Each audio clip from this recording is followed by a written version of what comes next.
오늘 우리에게 주시는 말씀은 민수기 14장 18절 말씀입니다. 민수기 14장 18절 말씀.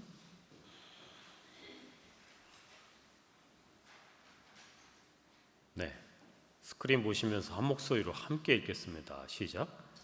여호와는 노하기를 더디하시고 인자가 많아 죄악과 허물을 사하시나 형벌 받을 자는 결단코 사지 아니하시고 아버지의 죄악을 자식에게 갚아 3, 4대까지 이르게 하리라 하셨나이다.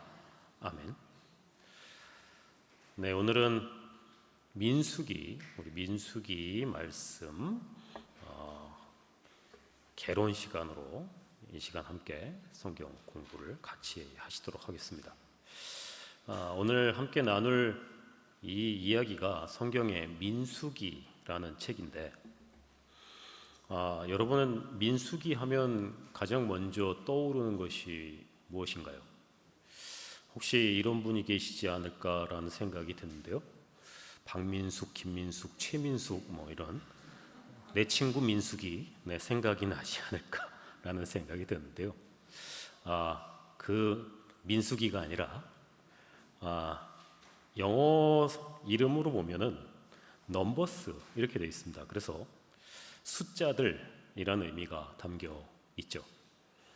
왜 이런 이름이 붙었는가 하면은 이 책 안에 이스라엘의 백성들의 인구 조사를 2번 하는 내용이 나오기 때문에 숫자들, 넘버스 이렇게 이름이 붙여져 있는 것입니다. 그래서 우리나라 한국말로도 민수기라는 이 한자를 풀어서 보면 백성들의 숫자를 기록한 것이라는 의미가 담겨져 있습니다. 그래서 숫자 이야기구나라는 걸 우리가 알 수가 있는데요. 그런데 사실 이 민수기의 진짜 알맹이는 숫자가 아니라 장소에 있습니다. 히브리어 성경의 원래 제목은 그 뜻이 광야에서 이렇게 되어 있기 때문이죠. 그래서 이 제목이 민수기의 성격을 아주 강하게 보여준다라는 생각이 듭니다. 그래서 민수기는 이스라엘 백성들이 약속의 땅을 향해서 가는 그 험난한 과정, 그 여정 속에서 광야를 건너가게 되는데, 그 광야에서 벌어지는 일들, 그 광야의 이야기를 생생하게 담고 있습니다. 여러분, 광야라고 한다면 그 광야는 어떤 곳일까요? 굉장히 척박하고 굉장히 메마른 곳, 그곳이 광야일 텐데요. 이 광야라는 곳은 어떤 곳인가 하면 한마디로 말해서 내가 진짜 믿고 있는 것이 무엇인지가 다 들통나는 자리가 바로 광야입니다.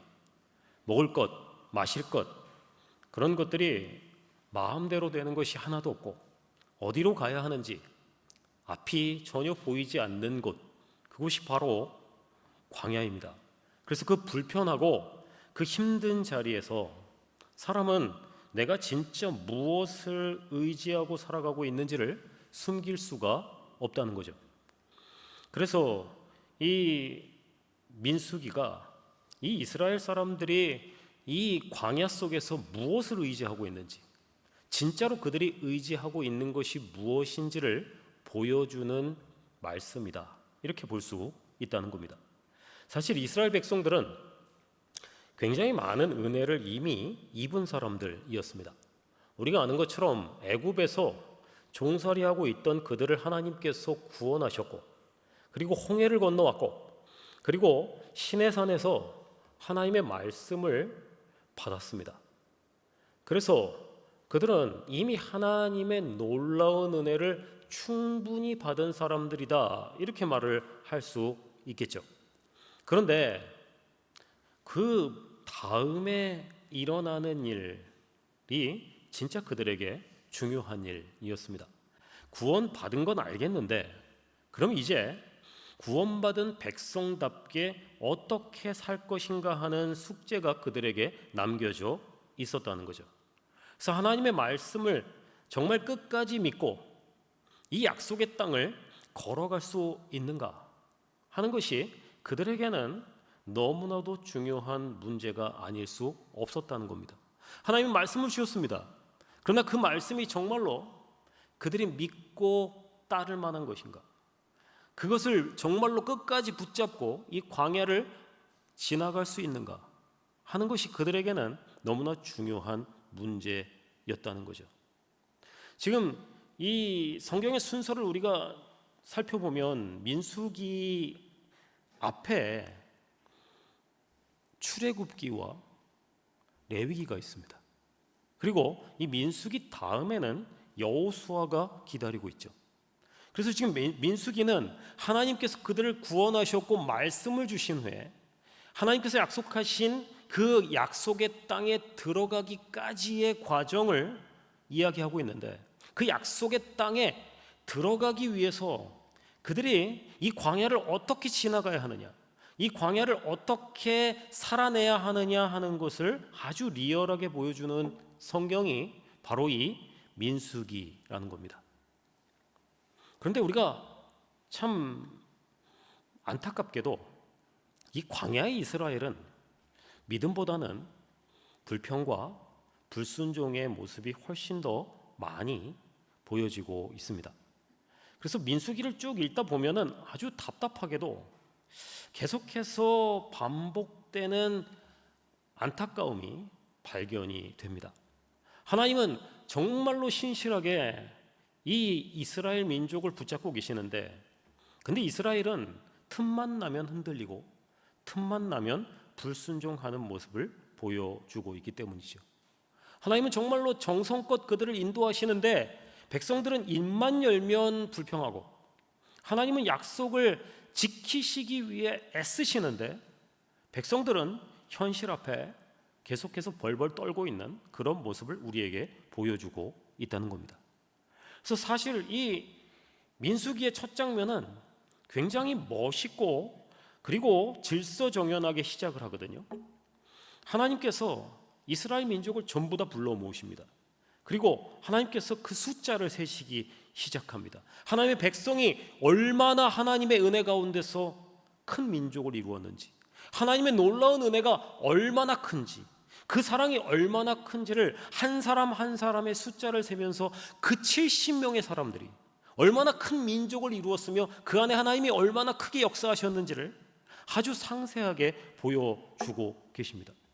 그리고 하나님께서 그들에게 진영을 아주 정밀하게 정비시키시고 또 제사장들과 레위인들을 하나님의 일을 시키셔서 그 민족을 잘 인도하게 하시는 장면을 보게 됩니다. 그래서 하나님의 이 백성이 더 이상 오합지졸이 아니라 하나님의 그 말씀 앞에서 하나님 중심으로 아주 잘 뭉쳐져 있는 언약 공동체라는 것을 선포하시는 장면으로 시작을 하고 있다는 거죠. 그래서 이 숫자를 세는 건 그냥 몇 명이냐 그걸 세는 게 아니라 하나님이 그들 가운데 얼마나 역사하셨고 이 민족이 얼마나 하나님의 손에 붙잡혀 있고 이 민족이 얼마나 그 언약 안에서 단단하게 세워져 있는지를 하나님께서 보여주시며 선포하시는 자리였다는 겁니다. 그리고 하나님이 그렇게 그 민족의 숫자만 세신 게 아니라 하나님이 멀리 계시지 않으십니다. 우리가 잘 아는 것처럼 구름 기둥과 불 기둥으로 그들 앞에 항상 계셨다고 이야기를 하고 있죠. 그래서 그 광야의 길을 가는 내내 한 걸음 한 걸음 하나님이 같이 가시면서 임재하시는 하나님으로 그들 가운데 그들을 버리시지 않으시고 그들을 방치하지 않으시고 그들과 동행하고 계심을 이 모든 말씀을 통해서 보여주고 계십니다. 그런데 문제는 하나님의 문제가 아니라 이 사람들의 마음이 문제입니다. 우리가 잘 아는 너무 유명한 정탐꾼 사건이 있습니다. 이스라엘 백성이 이 가나안 땅을 정탐하고 나서 얼마나 그 마음이 무너졌는지 우리는 잘 압니다. 이스라엘 백성은 하나님의 약속을 믿고 가는 민족인데 그 약속은 이미 잊어버린 지 오래입니다. 하나님의 약속보다 당장 앞에 있는 현실에 더 마음이 가고 눈이 가는 그런 상황이죠. 하나님의 약속하신 땅이 눈앞에 있는데 거기 사는 거인이 먼저 보이고 거기 있는 높은 성벽이 먼저 보여서 하나님의 말씀은 이미 잊어버렸고 겁에 질려서 하나님의 약속을 내팽개친 그런 모습을 우리에게 보여주고 있습니다. 그래서 우리는 저기 못 간다. 우린 저기 가면 다 죽는다. 우리 저기 가면 완전 우리는 멸절된다. 저기 못 가. 우리는 안 가. 그렇게 버티고 버티는 것이 바로 이스라엘의 모습이죠. 그래서 결국에 그 세대는 그 광야에서 다 죽습니다. 그 광야에서 다 죽어버리고 하나님이 약속하신 그 땅으로 들어가지 못하는 비극을 맞이하게 되죠. 그런데 이 모습이, 이런 장면이 민수기 내내 반복됩니다. 리더에게 계속해서 반역하고 끊임없이 원망하고 하나님의 뜻보다는 내 욕심을 계속해서 앞세우고, 그리고 아론과 모세를 계속해서 몰아세우고, 심지어 이방 신을 찾아서 거기에 절을 하는 그런 모습까지 보여주고 있는 것을 보게 되죠. 그래서 이 민수기 말씀은 우리에게 무엇을 얘기를 하느냐? 아무리 하나님의 백성일지라도 믿음이 없으면 그 약속을 누리지 못한다는 것. 구원은 우리에게 은혜로 주어졌습니다. 우리는 아무것도 한 것이 없습니다. 그냥 거저 받았습니다. 그런데 그 구원을 받은 자가 살아가는 그 광야의 삶은 공짜가 아니죠. 구원은 우리에게 거저 받았는지 모르지만 그 광야 같은 우리의 믿음의 삶을 살아내는 것은 반드시 순종과 충성이 필요하다는 것을 이 민수기 말씀이 우리에게 가르쳐주고 있는 겁니다. 이렇게 이스라엘 민족이 하나님의 말씀대로, 하나님의 뜻대로 이 광야를 건너가는 것을 실패합니다. 근데 여기서 만약에 끝났다면 너무나 절망적인 말씀이 될 거예요. 그런데 이 민수기의 정말 놀라운 반전은 뭐냐면, 하나님께서 이 이스라엘 민족을, 하나님의 백성, 자기 백성을 끝까지 포기하지 않으신다는 것이 놀라운 반전입니다. 백성은 실패했습니다. 그러나 하나님은 절대로 실패하지 않으시죠. 백성은 약속을 어겼습니다. 그러나 하나님은 끝까지 그 약속을 지키십니다. 그것이 이 민수기의 말씀 속에 나타나는 하나님의 모습입니다. 물론 민수기에서 하나님은 이 이스라엘 민족의 잘못을 묵과하지 않으십니다. 그 잘못에 대해서 아주 무섭게 심판하십니다. 그러나 그 심판이 끝이 아니죠. 그 심판 뒤에는 새로운 시작을 하나님께서 준비시켜 두셨다고 말씀을 하고 계십니다. 아까 말씀드린 것처럼 이스라엘 민족이 하나님의 약속보다는 현실 앞에 벌벌 떠며 현실을 붙잡았기 때문에 그 첫 세대는 그 광야에서 모두 죽었습니다. 그렇게 사라져 버렸습니다. 그러나 하나님께서는 그 실패의 자리에서 새로운 세대를 일으켜 세우시는 장면을 우리에게 보여줍니다. 그래서 첫 번째 그 민족, 그 세대, 그 하나님께서 정말 장엄하게 숫자를 세시며 그 정비를 하시며 세웠던 민족은 무너졌고 실패했을지 모르지만, 하나님께서 다시금 숫자를 세시면서 그 새롭게 세워지는 민족을, 그 세대를 다시금 하나님의 약속의 세대로 전면으로 등장시키는 장면을 나중에 또 보여주게 됩니다.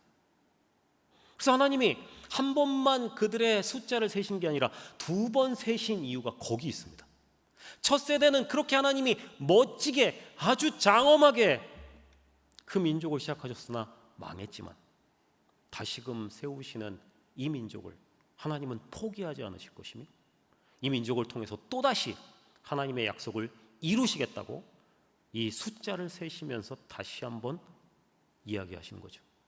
그래서 사람은 변하고 사람은 무너질지 모르지만 내 약속은 절대로 무너지지 않아. 나는 절대로 너희들을 포기하지 않아. 그것이 두 번째 숫자를 세시는 장면이라는 겁니다. 그래서 이 민수기가 후반으로 가면 갈수록 이스라엘은 다시금 새롭게 정비가 됩니다. 그래서 질서가 잡히기 시작하고 새로운 세대가 이 가나안 땅에 들어갈 준비를 착착 해가는 것을 볼 수가 있다는 거죠. 그래서 사람이 볼 때는 이 민족이 소망이 있나? 이런 사람들이 하나님의 약속을 받을 만한 조건이 되나? 이게 도대체 가능한 일인가라는 생각이 드는 이 상황 속에 하나님은 그들을 포기하지 않으시고 한 세대는 실패했을지 모르지만 다음 세대를 준비하셔서 하나님의 놀라운 약속을 이루어 가시는 장면을 우리에게 보여주고 있다는 거죠. 그래서 하나님은 절대로 그 약속을 실패하지 않습니다. 그 약속을 반드시 이루십니다. 그것이 이 민수기를 통하여 우리에게 보여주는 장면입니다.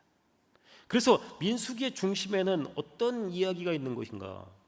하나님이 이 모든 세상의 주인이시고 자기 백성에게 주신 약속을 끝까지 지키시는 신실하신 분이시다 라는 것을 그 중심에서 고백하고 계시다는 겁니다.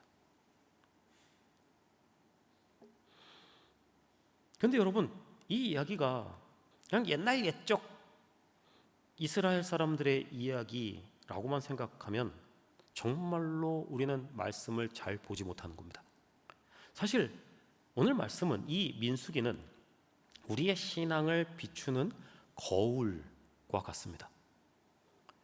우리가 지금 구원받은 자로서 살아가고 있지 않습니까? 하나님의 백성이 되었습니다. 우리는 저 천국을 향하여 걸어가고 있죠. 어쩌면 우리가 지금 걸어가고 있는 이 믿음의 삶은 광야를 지나가는 삶일지 모릅니다. 이미 우리가 예수 믿고 구원받았지만 아직 완성되지 않은 하나님의 나라에 살아가고 있거든요. 그래서 그 완성된 하나님의 나라를 가는 와중에 있습니다.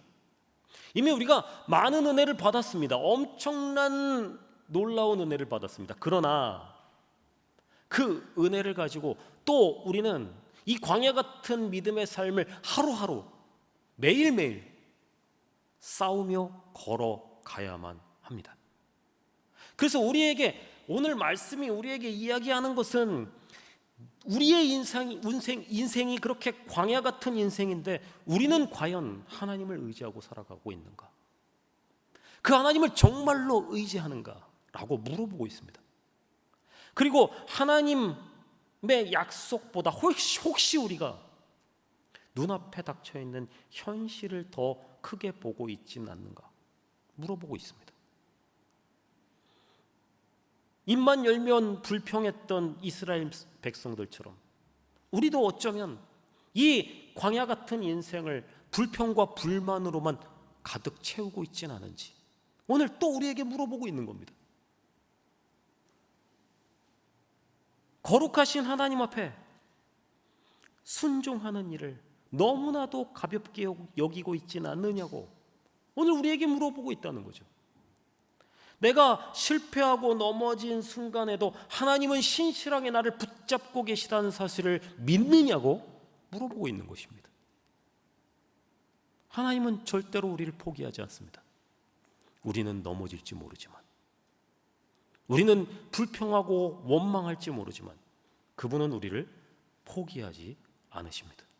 하나님은 이 광야 같은 세상 속에서 그 헤매고 있는 우리를 위해서 쉬지 않고 일하고 계시고 우리가 불순종하고 흔들려도 결국에 당신의 그 선하신 뜻을 이루어 가신다고 말씀을 하고 계시는 겁니다.